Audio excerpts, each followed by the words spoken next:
Media ద్వారా తెలియజేస్తున్నాను. సంగారెడ్డి జిల్లా సదాశివపేటలో గణేష్ ఉత్సవ కమిటీ ఆధ్వర్యంలో శ్రీరామ కళామందిరంలో సమావేశం నిర్వహించారు. 2026 వినాయక చవితి ఉత్సవాలను సెప్టెంబర్ 14న, నిమజ్జన కార్యక్రమాన్ని అనంత చతుర్దశి సందర్భంగా సెప్టెంబర్ 25న నిర్వహించాలని నిర్ణయించినట్లు కమిటీ సభ్యులు తెలిపారు.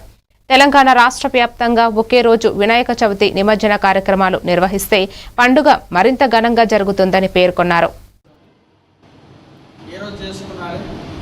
మరి 11 రోజులకు నిమజ్జనం చేయాల్సింది 12 రోజులు వస్తుంది అనే ఒక సంశయం ఏర్పడింది. తిథి ద్వయం అంటే ఒక తిథి 2 రోజులు రావడం వల్ల ఒక రోజు మనకు ఎక్కువగా అనిపిస్తుంది.